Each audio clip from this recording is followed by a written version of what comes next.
cartas, eu procuro me colocar no lugar de quem está recebendo.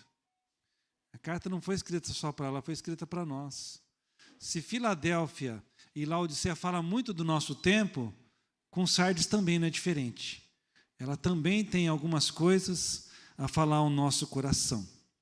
Apocalipse 3, a partir do verso 1, diz assim a palavra do Senhor.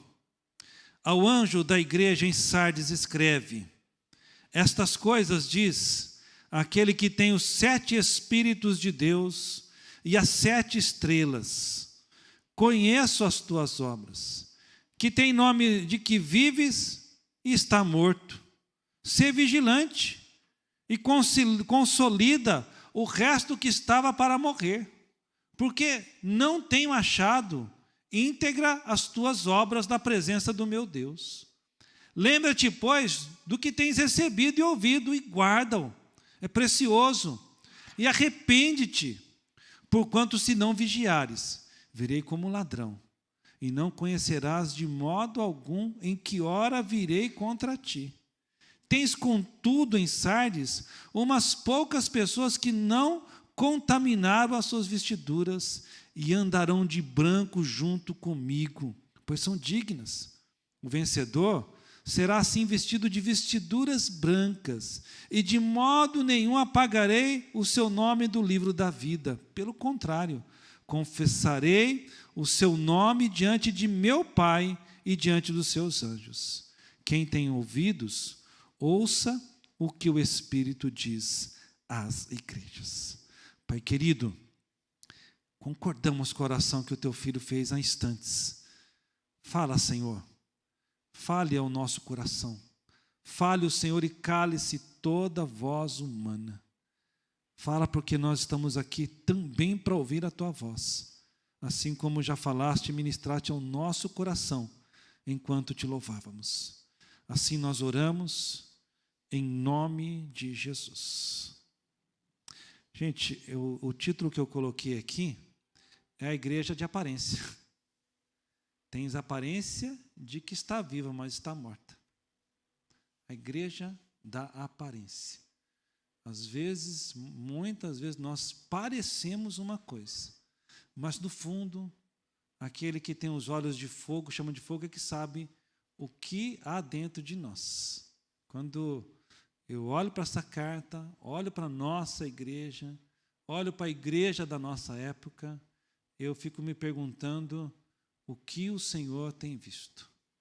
Nós estamos vivos, uma fé viva, ou nós estamos mortos em nossos delitos e pecados? A igreja de Sardes, nós não temos muita coisa na Bíblia a não ser aqui.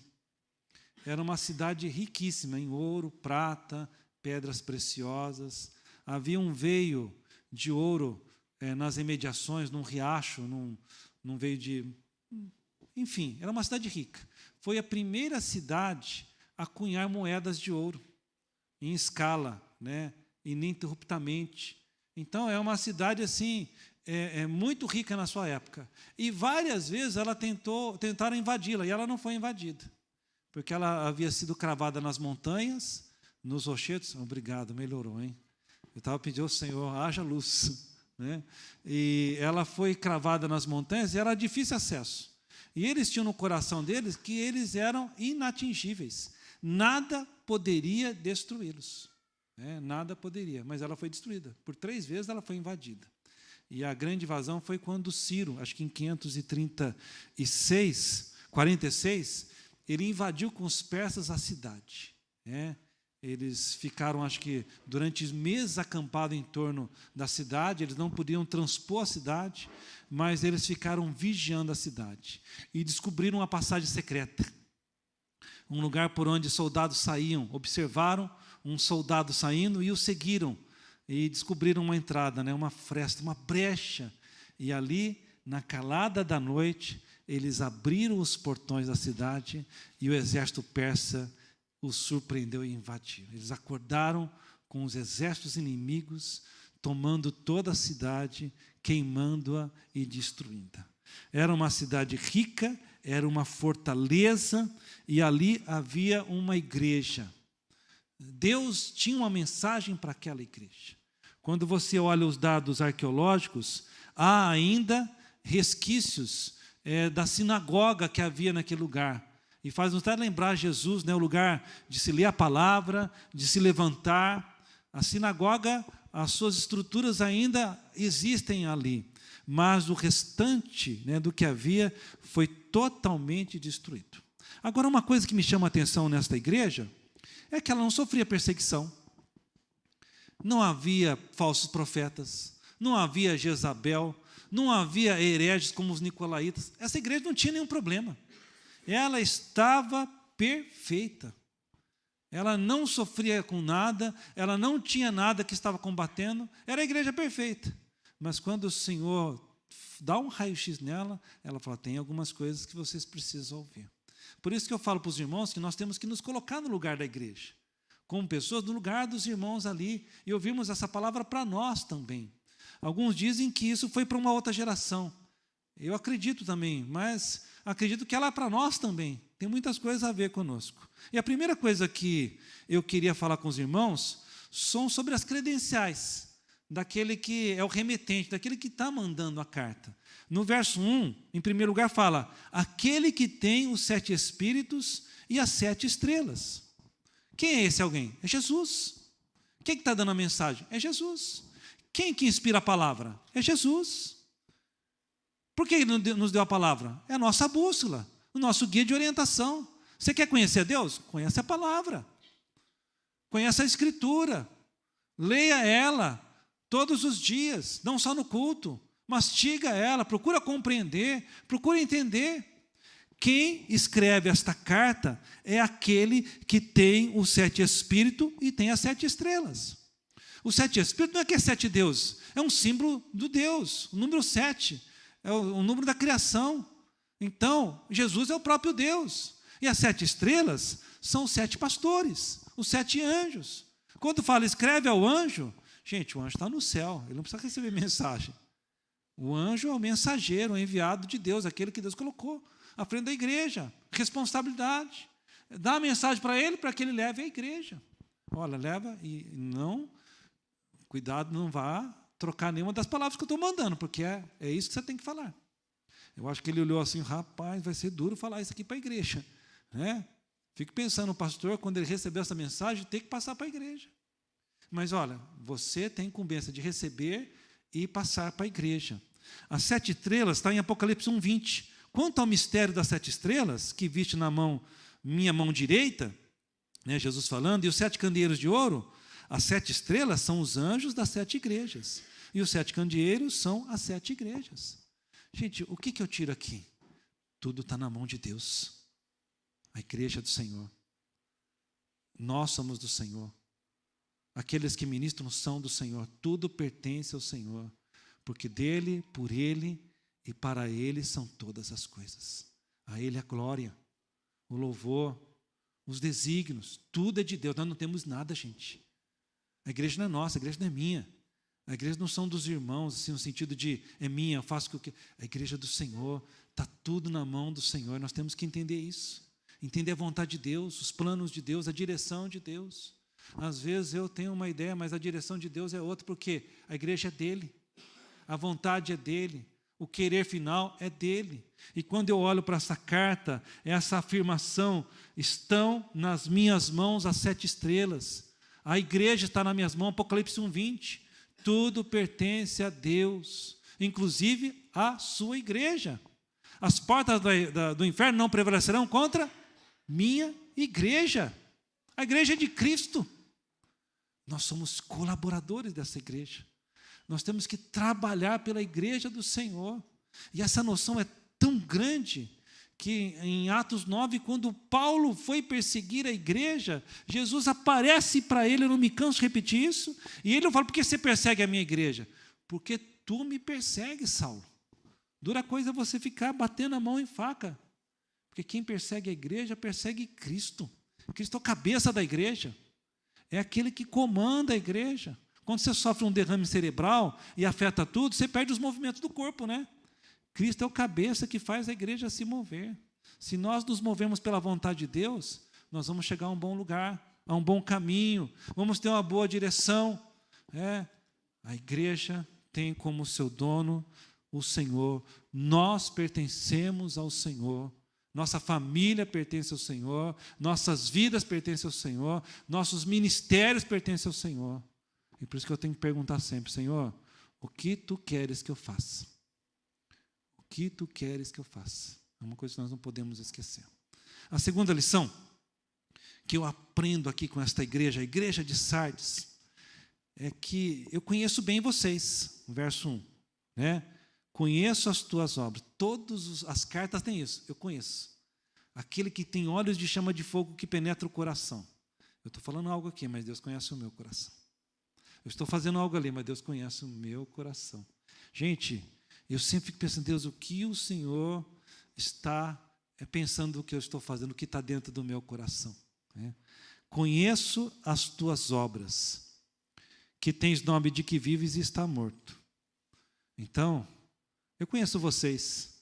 Vocês têm a aparência de uma igreja viva, mas está morta. Duro, né? Seus cânticos não têm valor, as suas obras não têm valor, a vida de vocês não tem valor, o que vocês fazem não sobe aos céus. E eu fico pensando, o que Deus pensa de nós como igreja? Como que está a nossa vida? Quantas igrejas morrendo? Quantas igrejas que só têm cultos solenes, mas parece que é um vazio da presença de Deus? Será que nós temos tido um pouco disso em nosso meio? Será que nós vivenciamos isso? Será que nós perdemos a paixão pelas coisas de Deus? Será que nós não sentimos mais a presença de Deus? Será que nós não amamos mais trabalhar nas coisas de Deus? Será que a gente vem para a igreja amarrado porque tem que vir? Porque senão o pastor vai ligar, alguém vai pegar no pé, minha mãe vai me apizinhar, O que há com a nossa igreja? Será que nós continuamos uma igreja viva ou já a morte espiritual tem tomado conta de cada um de nós ou de muitos de nós? É interessante que havia um pastor que ele pregou esse texto e ele estava tão indignado com a situação da igreja, ele falou assim: nós vamos fazer o velório da nossa igreja domingo que vem, e eu vou trazer o caixão aqui. Aí a igreja, assim, tinha poucas pessoas, a igreja lotou no domingo. Os que não vinham mais na igreja vieram para ver, que negócio de velório. E realmente os irmãos chegaram, o caixão estava na frente da igreja, com o vidrinho aberto para as pessoas olhar. E agora vocês vão se despedir de vocês. E o pastor começou a fazer um por um vir no caixão. E eles assustados, assim: mas se eu estou lá, o que eu estou fazendo aqui, E quando eles chegavam e olhavam, olha, diz que não teve um que não chorou. Saíam chorando. Faziam assim: vem pela direita e sai pela esquerda, ou vice-versa. Choravam. Porque o pastor colocou um espelho e as pessoas se viam ali. E houve um quebrantamento no coração daquela igreja. Queridos, às vezes nós temos a aparência de uma igreja viva, mas nós podemos estar morrendo. Esses dias atrás veio uma pessoa visitar a igreja, começou a falar coisas bonitas da igreja. E eu comecei a falar: não, são os irmãos. E alguém do meu lado da igreja ria. Ria porque fala assim: não é isso que o senhor está falando. Não tem tanta gente que trabalha assim. Minha irmã, não tem, mas tem pessoas que trabalham na igreja. Tem pessoas que trabalham na igreja.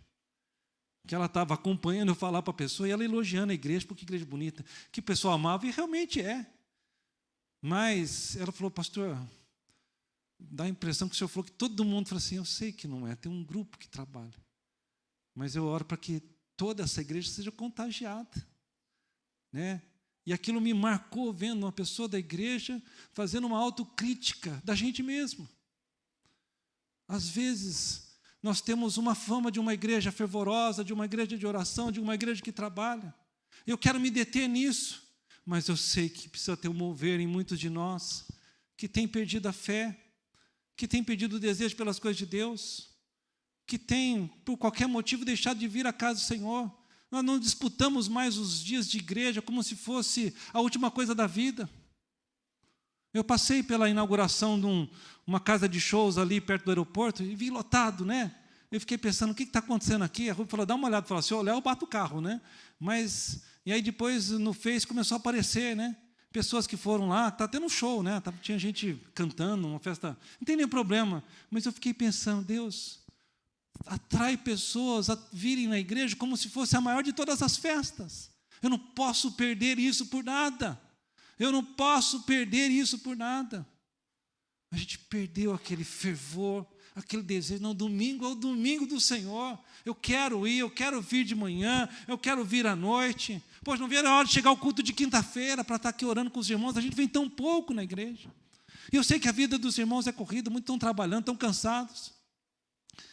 Mas eu olho para isso aqui e eu fico pensando, eu acho que a gente perdeu um pouco daquele fervor que nós tínhamos antigamente. E nós precisamos procurar esse fervor e encontrá-lo. E pedir a Deus, Deus, faz algo na minha vida para que eu possa ter essa renovação, né? Renovação na minha vida. A igreja precisa ser reavivada. E não é um negócio só nosso, não. A gente anda por aí, a gente vê muita coisa triste nas igrejas. Converso com pastores, amigos, eles falam muitas coisas tristes. E eu, para consolá-los, falo assim, este problema não é uma coisa só sua, pastor. A gente enfrenta por aí. Estamos vivendo um tempo de frieza, de esfriamento, em que a gente não tem mais aquele ânimo para fazer as coisas. E eu falo de nós, irmãos. Nós somos a igreja que estamos caminhando, nós estamos andando, fazendo muita coisa. Tem gente que faz coisas pela igreja, né? Mas ainda não é como era antigamente.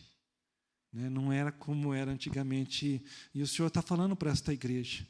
Ó igreja, vocês têm a aparência de que vivem, mas vocês estão mortos. E eu me coloco diante dessa mensagem e pergunto para mim, Senhor, será que essa mensagem se aplica à minha vida também? Será que se aplica à nossa igreja? Se for, Senhor, reaviva-nos. Aviva a nossa fé. Aviva o nosso coração. Aviva o nosso desejo pelas coisas de Deus. Nós estamos aqui para servir a Deus. Esse mundo passa, né? E a gente se envolve com tantas coisas, a gente vai só se dar conta quando tudo passar. Deus, o tempo que eu perdi, olha o que eu deixei de fazer. O tempo é agora, a hora é agora, como o Senhor havia falado com aquela igreja. Em terceiro lugar, essa igreja de Sardes, a igreja de aparência, ela é chamada a ser vigilante. O verso 2 fala, ser vigilante. Fique atento, né? Porque senão você vai ser atacado e você não vai nem ver. As coisas não acontecem de uma hora para outra. A gente não espera. O que a gente tem? Ele está vigilante. Ladrão manda recado, vou assaltar a sua casa hoje. Né? Eu sei que teve o caso da Marisa, né, da dona Amélia, que avisaram, vão assaltar o seu mercado. Aí o seu Dionísio foi lá e se preparou. Mas alguém que se arrependeu e falou, eu não vou, porque eu assalto qualquer lugar, menos assaltar o mercado de vocês. Vocês são muito... Mas bandido não faz isso. É mais ou menos isso, né, Marisa? Uma história... Bandido, ele vai a hora que você menos espera. E aqui o Senhor fala, ser vigilante, né? Olha, consolida o resto que estava para morrer. Tem gente que está morrendo, mas cuida deles. Não deixe eles morrerem, não. Cuide, discipule, leva para a igreja, acompanhe. O Senhor está falando, tenha cuidado com esses. Porque senão, eu virei como ladrão e não conhecerás de modo algum a hora que virei contra ti. Quando o Senhor fala com isso, dessa forma para a igreja, eles sabiam, porque foi assim que aconteceu com a invasão da cidade. Ninguém vai nos atingir, está tudo bom, nós estamos no topo, nós somos ricos, temos de tudo. Quando eles menos perceberam, foram invadidos, o inimigo já estava dentro dos portões. E sabe por onde entrou? Por uma brecha. Uma pequena brecha. E às vezes nós mantemos brechas abertas em nossa vida, né? Brechas são pecados, são lugares que o inimigo entra, né? Sejam sentimentos, mágoas, sejam ações de murmuração, seja ingratidão e outras coisas pecaminosas que às vezes vão tomando conta da nossa vida. O diabo ele não quer atacar de uma vez, ele vai abrindo brechas, mas quem abre somos nós. E aqui o Senhor está falando, olha, ser vigilante. Porque eu virei sobre vocês como os persas vieram. Depois os romanos, Alexandre também. A hora que você menos espera, eu invadirei e você perderá tudo que você tem. Então o Senhor nos chama a sermos vigilantes. E o que é vigilante? É estar atento, gente. Estou aqui de olho, nós estamos numa batalha espiritual. Não temos que ficar com medo do inimigo, mas nós temos que estar vigiando. Vigiai e orai, para não cairdes em tentação. 1 Pedro 5,8, sede sóbrios e vigilantes. O diabo está em derredor. A gente está muito disperso, só quando a coisa acontece, ai meu Deus do céu. A gente tem que estar vigilante. E vigilante como orando. Por que Jesus passava as noites orando? Estava vigiando. Porque o espírito está pronto, mas a carne é fraca. O próprio Deus fala isso. Ele falou, o espírito está pronto, mas eu sou fraco. A carne está fraca, né? E eu preciso da ajuda do Pai para me manter de pé. Em quarto lugar, o Senhor falou para eles serem vigilantes, estarem atentos, cuidarem, né, daqueles que estavam perto de morrer, mas não morreram. Cuida deles. Gente, igreja é cuidar um do outro. Quantas pessoas você tem cuidado na igreja? Para quantas pessoas você liga, se preocupa? É só o pastor que faz isso? Só o presbítero? Só um outro irmão? Nós temos que cuidar. Eu cuido de várias pessoas. A verdade é o que eu faço, eu estou sempre que está na UTI, né? Quem está com mais problema, você cuida mais. E você vai tentando, mas nós precisamos cuidar um dos outros. Né? Nos preocuparmos com os irmãos. Está vendo que o irmão está vacilando? Opa, atenta, irmão, faça isso, cuidado. Cuidado, porque isso aí é um caminho, às vezes, sem volta. Então, nós temos que fazer isso, cuidar. Além de ser vigilante, cuidarmos um dos outros. E aqui, em quarto lugar, ele fala, eu tenho contra ti que as suas obras não têm sido íntegras. Verso 2, porque não tenho achado íntegra as tuas obras na presença do meu Deus. Eu fico pensando o que o Senhor estava falando com relação a essas obras. A forma como você negocia, a forma dos seus valores, a forma como você trabalha com as pessoas, né? A forma do que as palavras saem na tua boca. Esse dia atrás, uma pessoa que não é da igreja veio conversar comigo e falar sobre o irmão da igreja. E eu tentei justificar, dizendo que era bem assim. A pessoa assim, para lá, pastor, fica tranquilo. Eu conheço a pessoa há muito tempo e ela já vem mudando faz muito tempo. Eu sei que ela não chegou aqui à toa. A pessoa falou isso para mim. E eu tentando defender. Você está entendendo? Você é desarmado. Você é desarmado. Ela não chegou a esse ponto à toa. Eu conheço muito bem. Eu convivo muito bem com essa pessoa. As obras não são mais íntegras. Gente, aqui a igreja, o Senhor fala, olha, eu conheço vocês, e eu não tenho achado as suas obras íntegras diante do meu Deus. Tudo que nós fazemos é diante de Deus. O que eu faço? É diante de Deus. O que Deus está vendo das nossas obras? Você lembra que eu falei com os irmãos? Que eu já pedi até desculpa, irmãos, se eu falar alguma palavra dura, eu estou falando aquilo que Deus está colocando no coração. E não tem como passar por essa carta e não falar sobre isso. E não estou dando indireta a nenhum dos irmãos, dizendo a você. Estou falando para todo mundo, mas é para você. As nossas obras são íntegras. Em casa, no trabalho. Aquilo que nós falamos e vivenciamos é com integridade? Será que às vezes não é isso que tem causado, às vezes, essa frieza na sua vida? Né? Ah, pastor, eu só falo palavrão dentro de casa. Esse dia eu ouvi de uma pessoa, mas nem dentro de casa, seus filhos estão ouvindo isso. É porque seu filho solta um palavrão, aí você ainda quer bater nele? Você é um modelo. Uma pessoa falou isso para mim, só falo dentro de casa. Nem dentro de casa, muito menos com os filhos. As nossas obras são íntegras. As obras de Sardes, elas não eram íntegras. Né? E o Senhor está cobrando. Em quarto lugar, lembre-se, verso 3, do que você recebeu e ouviu e guardam. Gente, nós já ouvimos tanta coisa, né? Eu já ouvi tanta palavra. Eu já vi tanta pregação de Lázaro. Eu já vi tanta pregação do endemoniado de Gadareno. Já pregação tanto do eunuco. Eu me converti com a palavra do eunuco. Felipe Eunuco, nunca mais me esqueci. Pastor Antenor Lourenço pregando, uma quinta-feira, culto, a igreja lotada. E eu, um adolescente, estava lá e eu vi Deus falando pela primeira vez. Eu não esqueço. E eu não me canso de ouvir sobre Felipe Eunuco. Foi a primeira mensagem que eu ouvi. E não vou me cansar, porque ela sempre tem algo para me ensinar através do Espírito Santo. E o Senhor está falando aqui, olha, lembre-se do que você aprendeu da palavra e guarda-o. Escondi a tua palavra no meu coração, para não pecar contra ti. Às vezes a gente ouve, mas a gente coloca lá no compartimento do conhecimento. Gente, nós temos que colocar aqui a palavra de Deus. Se hoje ouvirdes a voz do Senhor, não endureçais o vosso coração, como o pessoal lá do deserto. E nós temos pregado, a Bíblia tem sido pregada nessa igreja há mais de 30 anos.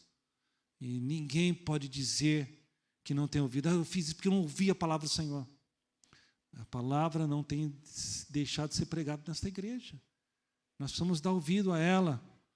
Ouvirmos, né? Arrepende-te. Né? Arrepende, porque senão eu virei a ti como ladrão, na hora que você menos esperar. Em quinto lugar, há alguns entre vocês, contudo, que não se contaminaram. Eu achei o máximo isso aqui, né? Tens, contudo, em Sardes, umas poucas pessoas que não se contaminaram. O remanescente, né? Que continua fiel, que continua orando, que continua trabalhando, que continua sonhando, que continua com o coração ardendo. Você viu a voz do evangelho aqui cantando, né? Eu coloco isso aqui, tem irmãos que já cantaram em outros grupos e falam, poxa vida, pastor, que saudade do Vaso Novo. O Vaso Novo era um outro grupo que eu tive o prazer de ver cantando na igreja, pastoreei eles, eram 4, 5 homens, né, que cantavam todo domingo na igreja. Tinha o Vasinho Novo, né? Eram jovens pequenininhos que uma vez botaram um terno e eu falei assim, olha que o Vasinho Novo, né? Quem sabe eles vão. Acabou tudo. Eles se lembram quando vê os irmãos cantando aqui. Pastor do céu, eu lembro do Vaso Novo. Renova o vaso, né? E enche de azeite e volte a cantar ao Senhor. O dom não deve ter morrido, o dom deve existir. Há alguns entre vocês que não se contaminaram. E aí tem promessas, né? O remanescente, o fiel. Então você que está sendo fiel, continua sendo fiel. A gente tem que ser fiel, né?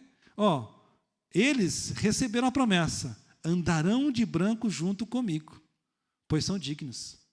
Quer dizer, quando o homem, Adão e Eva pecaram, o que eles perderam? O revestimento celestial. Eles ficaram nus, ficaram com medo. Quando nós nos rendemos a Deus, nós recebemos vestes celestiais.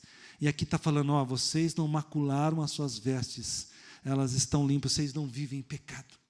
Então, irmãos, vamos continuar assim. Eu quero que a gente se encontre nesse grupo aqui, o remanescente. Alguns irmãos falam, mas vocês têm grupo de oração segunda-feira? Sim, tem um grupo de irmãos que vem aí orar. Tem até gente que lua de mel vem orar, né? Eu lembro que o Guilherme era que estava em lua de mel, mas falou, estou de folga, vou orar. Vem orar, é isso mesmo, vamos orar, vamos buscar, vamos clamar ao Senhor. Sobrou um tempo? Vou lá buscar. Eu lembro um missionário que é pastor no Paraguai há 34 anos, Pedro Magalhães, ele tirava férias e ele ia no grupo de oração das senhoras. E as irmãs, mas o que você está fazendo? Que eu vim orar. Mas você é jovem, mas jovem não ora? Durante o mês de férias dele, ele participava do grupo de oração. Eu lembro que as irmãs senhoras ficavam bravas, porque às vezes tinha alguma coisa de conversar para as senhoras, né? E falou assim, a gente quer orar e as irmãs não entendem isso. E o Pedro sempre foi um jovem de oração. Nós nos convertemos na mesma época. E eu tenho uma foto com ele quando a gente era jovem, e ele está há 30 e poucos anos no Paraguai como missionário, como pastor. Outra promessa, de modo nenhum apagarei o seu nome do livro da vida. Não riscarei. Você que está sendo fiel, o seu nome está escrito no livro da vida e vai ficar assim. Confessarei o seu nome diante do Pai e dos seus anjos. Aquele que não negou o nome de Cristo, não rejeitou, não abandonou, eu confessarei o seu nome diante do Pai e dos seus anjos. E aí ele fala, quem tem ouvidos, ouça o que o Espírito diz às igrejas. Queridos, a carta à igreja de Sardes foi escrita num dado momento da história deles. Foi endereçada a eles, mas ela é endereçada a nós também. Que nós sejamos uma igreja viva e não uma igreja morta. Que nós não aparentemos ser, nós sejamos. E sejamos uma igreja atuante, cheia da unção do Espírito. Que Deus derrame da sua bênção sobre nós, que nós sejamos usados, queiramos oportunidades para trabalhar para Deus. Porque o Senhor está voltando. Eis que venho sem demora. E a palavra do Senhor para esses dias é, haverá fé na terra quando o Filho do Homem voltar? O amor de quase todos se esfriará. Pode se esfriar de todos, mas o nosso não pode se esfriar. Pode se apagar a fé de quase todos, mas a nós não pode. Não pode. Não, vamos continuar, gente. Quase todos, mas nós não podemos nos incluir nisso. Queridos, quando eu falo essa palavra para vocês, eu estou falando para mim também. Porque quem tem ouvidos, ouça o que o Espírito diz à igreja. Vamos ficar de pé? Enquanto o Ministério do Louvor vem. Vamos orar? Vamos orar. Vamos orar. Fala, Senhor, renova-me. Renova-me, Senhor Deus. Eu já não